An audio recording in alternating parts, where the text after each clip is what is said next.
Alrighty, welcome back to Shut Up and Ball, and it's very special, not very special, but it's been a while in regards to basketball, and that's what we're talking. We're talking some hoops today.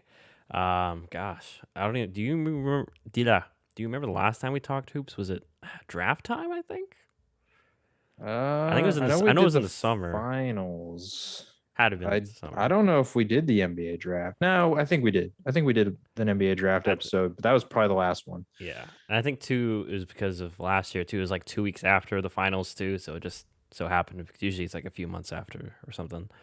But yeah, nonetheless, we're back talking NBA. It's really just checking in at this point, as we're almost at the halfway point of the regular season. At least I think next month is all the All Star stuff, and we'll be talking a little bit about that today.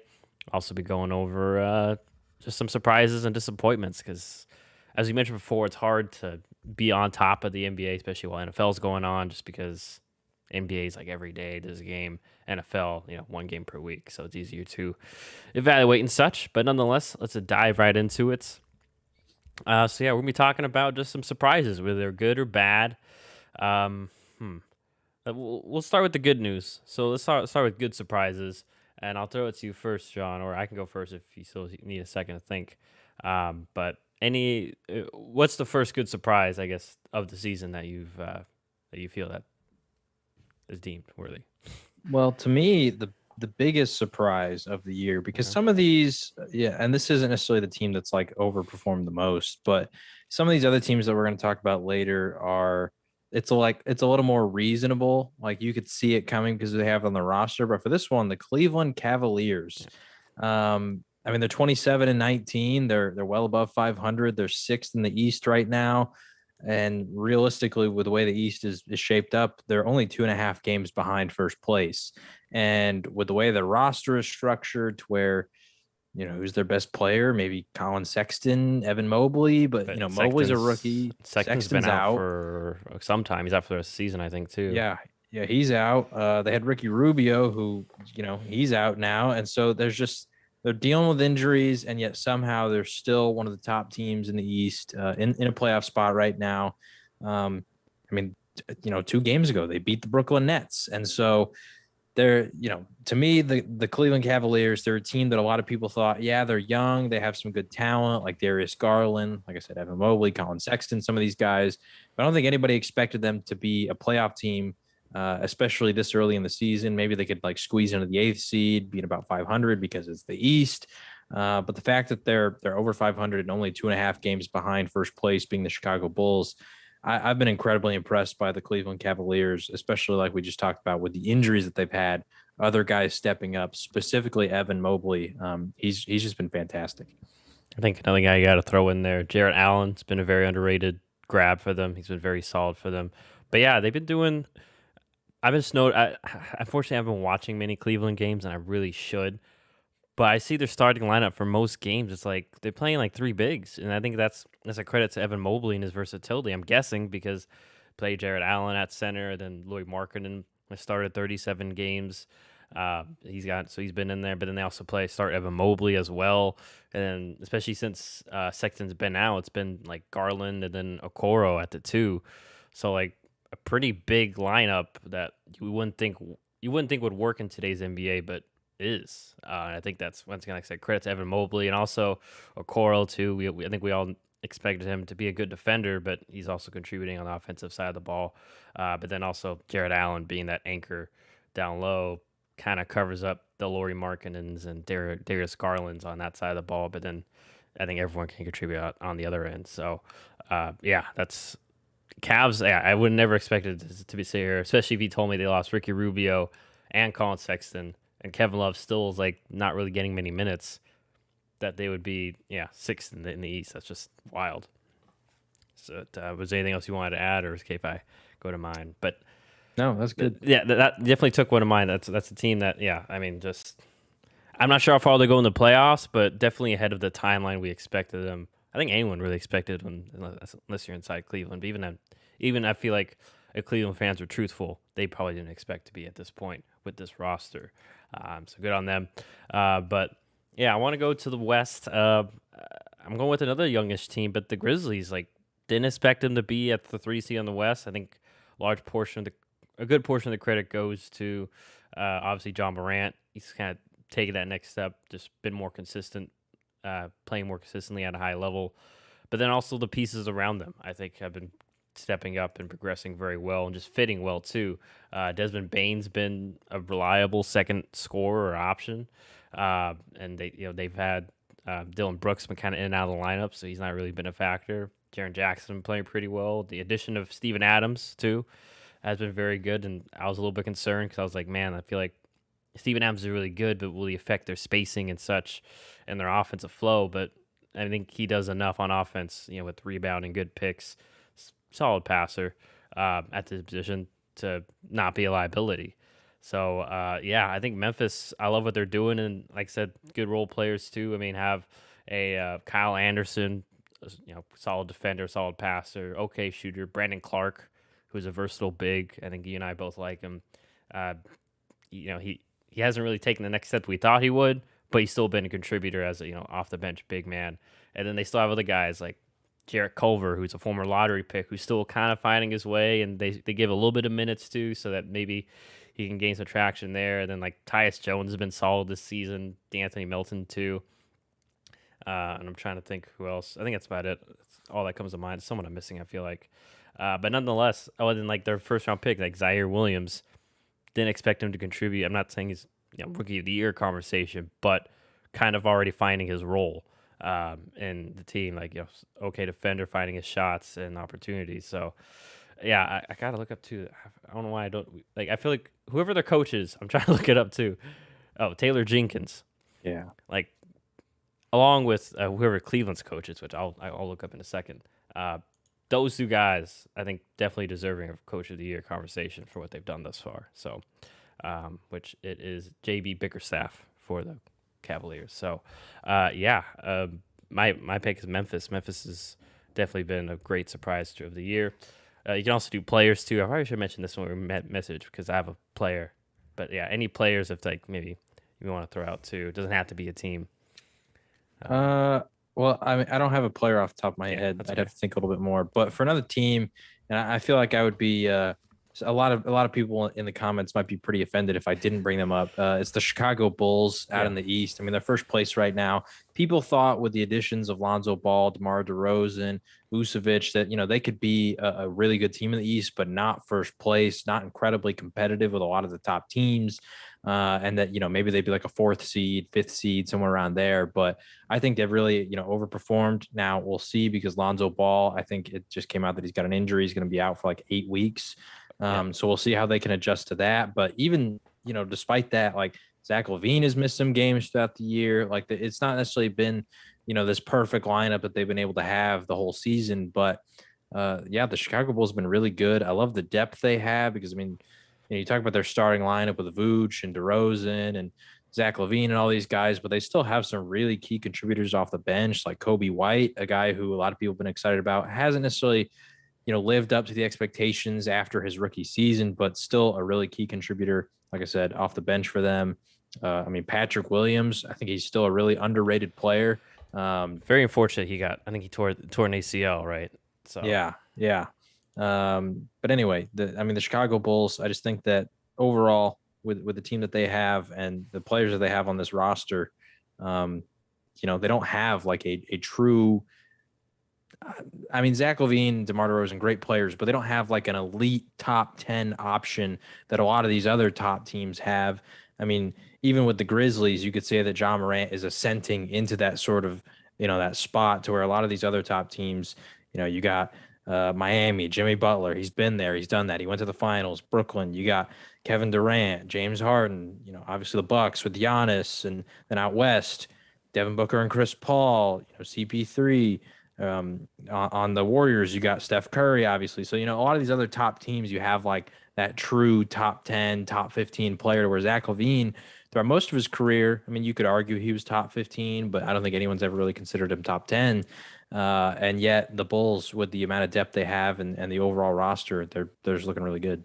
Yeah. I definitely didn't expect them to go this far or to be this good. But it makes sense. Like I know some, especially if you watched or listened to last year's, I kind of bagged on DeRozan. But obviously he's a very good player, and I think this is a very good fit for him. Bunch of shooters around him, and before the Patrick Williams injury, a lot of solid defenders. But now I will say I don't mean to rain on the Bulls parade. I've been thinking because we've been obviously we're about to do this episode, but thinking the past days like man, like I am still worried about the Bulls in the playoffs when things slow down. Can DeRozan still operate with this sort of efficiency and then also when you get in the half court, it slows down. Can they defend without Patrick Williams and really Lonzo Ball being the only? I mean, I know they have Alex Caruso too, but really Lonzo being the only solid two way player they have because Levine's. I would say he's an average defender at best. Same with Vucevic, and I know DeRozan's been pretty much. I'm not sure if it's about this year, but just judging from his past, never been been an average defender at best. So I think those are legitimate concerns, and then like the injuries, just losing some depth there. But yeah, the Bulls definitely didn't expect them to be first in the East there. And I said players because I want to throw out a player that I didn't think would take the step that he's taken this year. That'd be Miles Bridges from the Charlotte Hornets. Didn't expect him to be just scoring at the rate that he is, basically. For a while, I was like, man, I guess he's just like kind of like a Derrick Jones Jr., Joe Green type of guy where maybe he'll have a night or two where he drops 20, but then he'll have nights where you don't really know that he was there.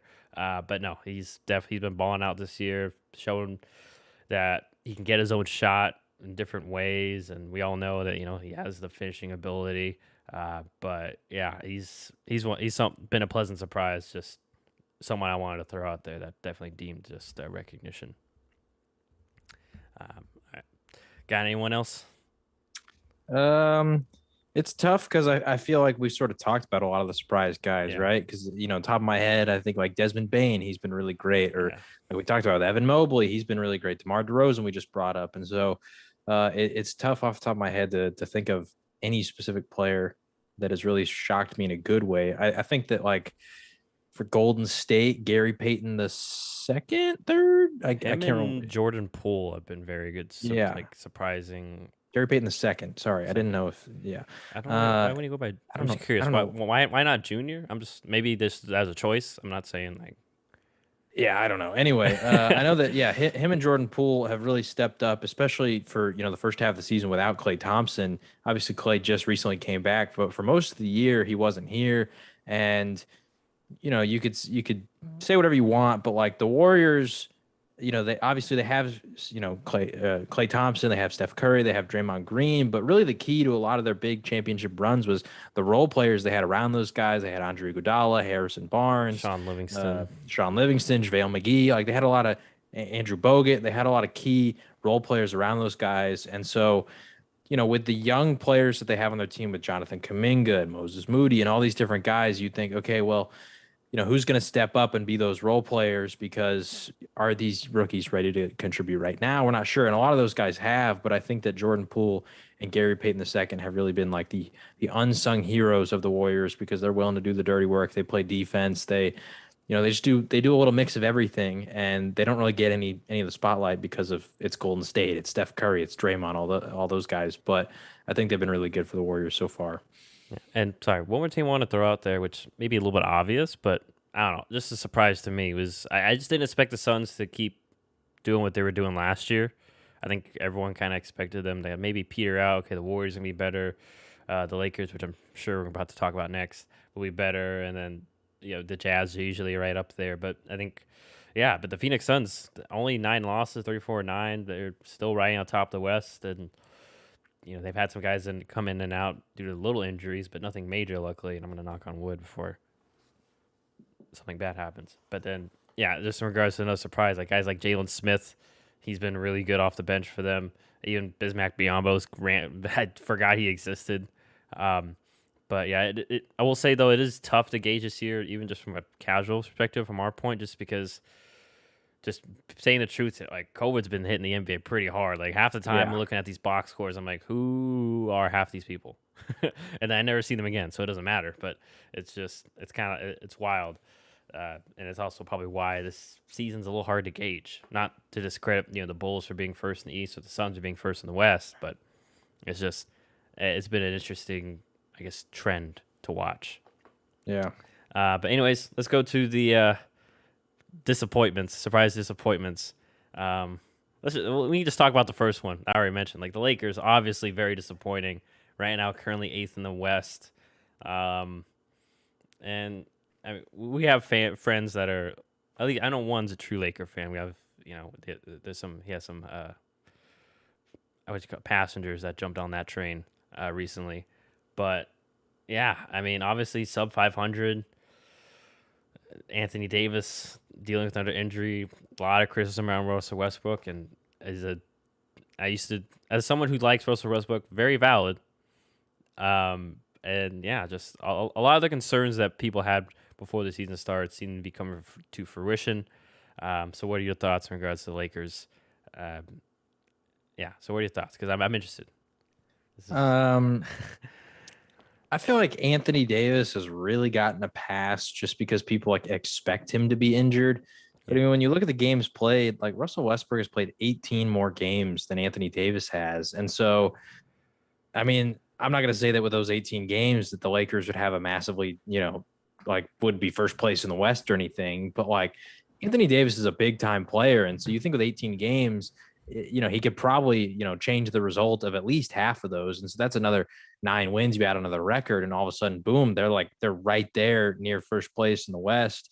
And so once again, I don't actually know the box scores of the games he missed. So maybe they lost by big time, and he wouldn't have even made a difference. But like he's a major player. A few years ago, some people were even saying that he was, top 3, top 4.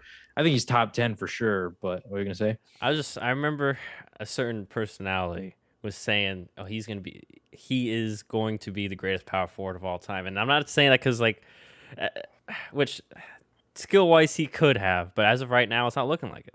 Who was it? Name them.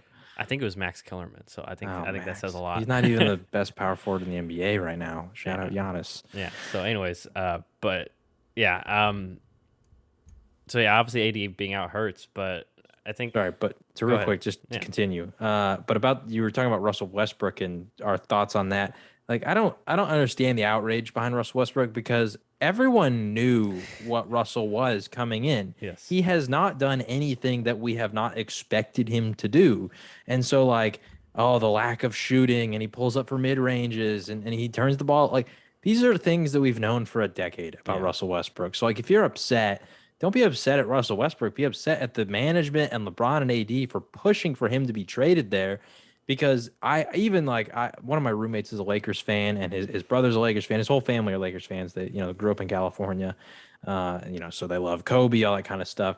And when the Russell Westbrook thing happened, they were so upset because there were reports of Buddy Hield being available. yeah, And although Russell Westbrook, I think everyone can agree, is a better player than Buddy Hield, the fit alongside LeBron and Anthony Davis is so much better with Buddy Hield because he is a sharp shooter. The guy he can pull from anywhere on the court. He can make shots. He can create his own shots on the perimeter a little bit. And so, there were other options that the Lakers had over Russell Westbrook, and they chose to go out and get him. So, I you can criticize Westbrook all you want, but like this is who he is. And so you saying he needs to change his play style at this point in his career, it's not going to happen.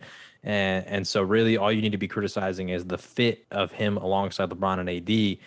And once again, that's who you need to blame the management for making that deal happen because we knew who he was.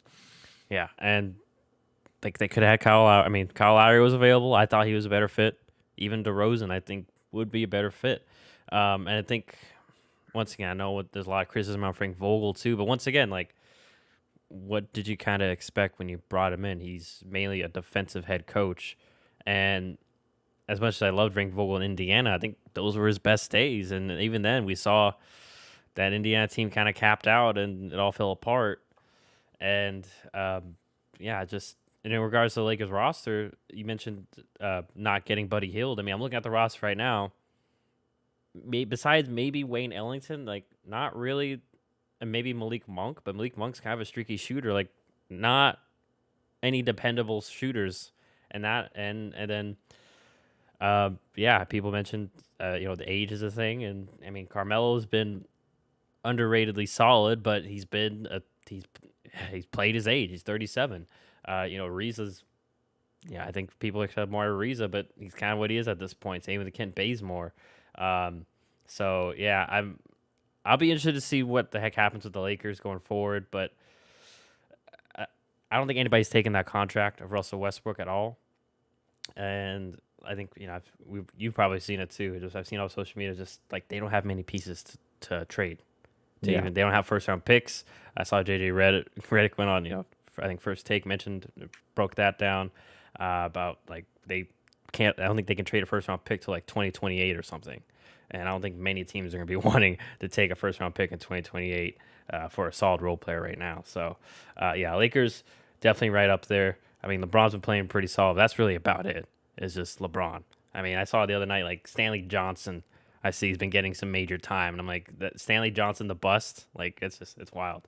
And even LeBron, by the way, I mean, he's missed some games too. It's not like he's been the perfect picture of health. So and this was expected too. Like we made a post about this when they accumulated the roster. They have one of the oldest teams in NBA history, and so shocker that all of a sudden all these guys are getting hurt.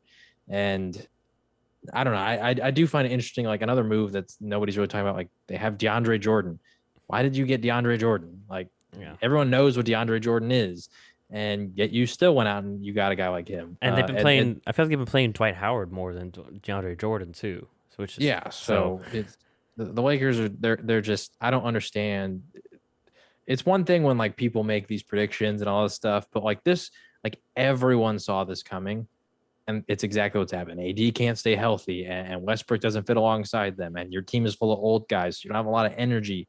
You're not great on defense. Like LeBron is having to play way more than he should at his current age when it comes to like minutes per game. So, I mean, yeah, the Lakers they dug their own hole. Everyone knew this was going to happen. Yeah. So Lakers right there in disappointments. I want to throw into, and it hurts, but I got to say. Not just the Knicks as a whole, mainly Julius Randle. I mean, they're very not talked about. He's kind of come back to earth per se from last year. Hasn't been that efficient. Hasn't been putting up the same numbers he did as the previous year. So I'm not sure if he's dealing with an injury or teams that maybe caught up to his tendencies. But yeah, it seems to be like that bad series against the Hawks is. I don't want to say they exposed him, but. He just hasn't been at the same rate. Right now, I mean, you can see record-wise, Knicks are the 11th seed. They're on the outside looking in on the East right now. And I know they got, which by the way, that Cam Reddish trade, like, I don't know why, maybe because it was just like the first trade of the year or something, but like, don't know why it was being so blown proportion. Like, granted, just because Duke, they reunite him. Because Zion rumors to New York. I guess, but it annoys me slightly because I remember during the draft, right before the draft, people were like, "Oh man, Spurs might get Cam Reddish," and I'm like, "Why would we trade our first round pick for Cam Reddish?" Who, yes, he's had a moment or two, but a lot of just I don't want to say unproductiveness, but just a lot of unproductiveness. This is like the best word I can think of. He's like the Hawks barely played him, and like they only really played him in the playoffs. I feel because they were kind of looking for a spark in the series, and he managed to provide one, but he ain't really just been inconsistent thus far. So sorry. We'll see how he fits in New York, but yeah, I would say Julius Randle and the Knicks, maybe excluding RJ Barrett, he's been pretty solid as of late. So maybe he's taking that next step too, like Ja is. But yeah, I'm sorry to our friend Moses, but I think he would say too, it's kind of been an underwhelming year for the Knicks, a team that was the 4 or 5 seed last year, and now you may not even make the play-in tournament. Yeah. Speaking of Cam Reddish, the Atlanta Hawks, man, what the heck happened to them? You have a crazy playoff run last year. And a lot of people could say that, well, they had great matchups along the way with the Knicks, and then I believe it was the Sixers in the second round. But they were competitive even against the Bucks. And that was despite, some issues with different guys being injured and all that kind of stuff. So, it's just I don't really know how to put it without sounding harsh, but like they've just been terrible. Like they're well under 500. I can't even necessarily like say that it's due to massive injuries, because Trey Young, he's been there for 40 games, John Collins for 39, Clint Capella for 36, Kevin Huerter for 37. Like Danilo Gallinari's played in 35. So like a lot of their top players have played in most of their games. I guess the big one that you could talk about is uh, DeAndre Hunter. But he was even hurt last year. Like he wasn't even available for their playoff run, and so this is sort of expected in his career. Unfortunately, that he's become very prone, and so the Hawks they've really underperformed. I mean, the fact that they're, I believe, 19 and 25, 9.5 games behind first place, not even in the play-in tournament as of right now. That's just simply not good enough. You're not even like close to the play-in tournament either. You got to win a couple games and then hope that Toronto was to lose a couple just to, get into that 10th spot. You're still behind the Knicks, who we just talked about. For a team that made the conference championship last year and was so incredibly impressive, this has been a terrible season so far. Yeah, I was about to say I was shocked when I pulled up the standings right before we did this. I did not realize the Hawks were on sub Yeah. 500, and not only that, 12th, like you mentioned, in the East. And I don't mean to harp on the East for this next one, but like the Pacers, talk about a team that was on the cusp, like playoff cusp, but now they just like there's already talks of them blowing it up, and I Yep. know there's been some talks, but I feel like these talks are more legitimate because they're not in the playoffs. Previous years they were like in the playoffs in the conversation, but right now, 7 or 6.5 games behind the Raptors at 10, and I'm not sure if it's like I know Sabonis has been playing, I know Miles Turner's been playing, but he's been in the news for maybe trade. Malcolm Brogdon, I know he's been playing. I know he's right now currently dealing with an injury, uh, and then Karis LeVert's been playing. So I don't know. Like the only serious injury they still have had, and they don't really have any injuries. I'm looking at right now. I mean, recently T.J. Warren was in COVID protocols, and Miles Turner like a few days ago had a injury to his foot. He's out for 2 weeks. But yeah, I know they changed coaches, and maybe it's on Rick Carlisle.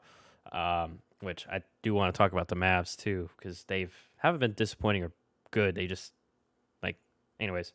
But in regards to the Pacers, I think for the talent everyone sees on the roster, all the pieces, it has definitely not come together. Because Right. also sub 500, and they were previously on that playoff conversation. Right.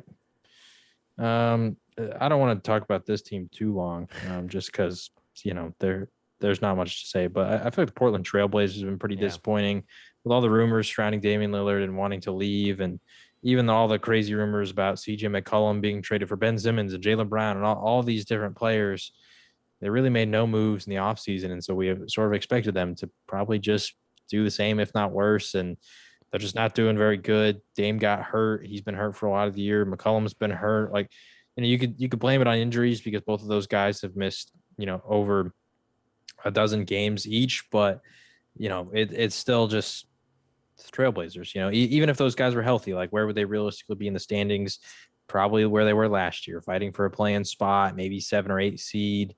Um, but it's the West, so it's competitive. It's going to be tough because even like the 7th seed, I mean, that's surprisingly, it's the Timberwolves, who are, I think 5 games ahead of you, or sorry, 4 games ahead of you. So the Trailblazers, they're a weird team. It feels like they have no direction, and this season has probably only made it worse because they're probably not going to make the playoffs unless it's they do something crazy in the play-ins. And with Dame now getting hurt, the questions about him staying are just going to continue to keep coming up, even though he's repeatedly said he wants to. Maybe this year becomes, the final straw. yeah, just the roster. I feel like year by year has gone like shallower and shallower in terms of talent, and that's probably because they've had some bad contracts along the way. But yeah, I mean, Norman Powell's been okay, but once again, other than that, I mean, maybe Robert Covington, but he's more of a three or a defensive player than even just. I don't even know. I think it's a little bit of a stretch to call him a 3-and-D because I forget. I think I have to relook up his 3-point percentage.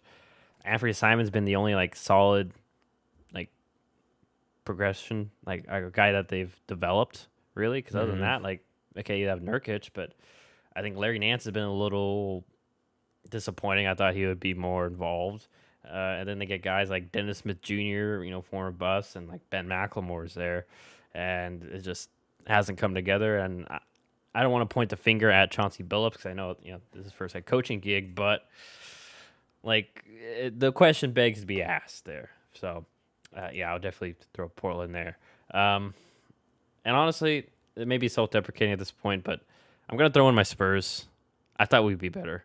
Um, and part of the main issue is, which by the way, just to solidify my point, our Spurs point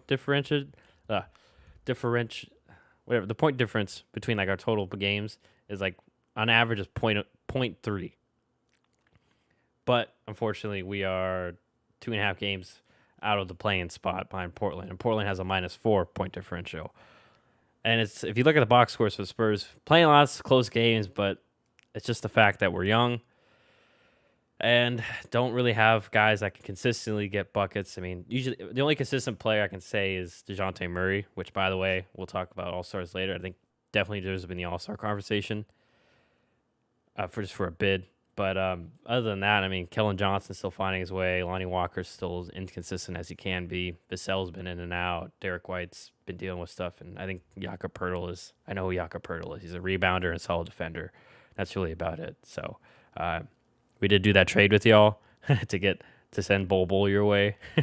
So we'll see how that works out for all sides. We got Juancho Hernangomez, who I know I criticized in our chat. I was like, really, all we got is Juancho?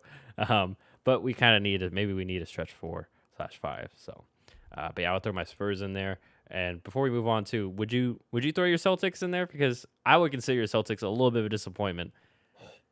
Kind of. Yeah, I mean, I thought they'd be better than 500 for sure. So I kind of would, but at the same time, I don't feel like their roster necessarily like got much better than last year. Like they feel like very similar. Like the Dennis Schroeder deal was great, but I mean, like Kemba Walker and Al Horford, right? Like, is there really that much of a difference? So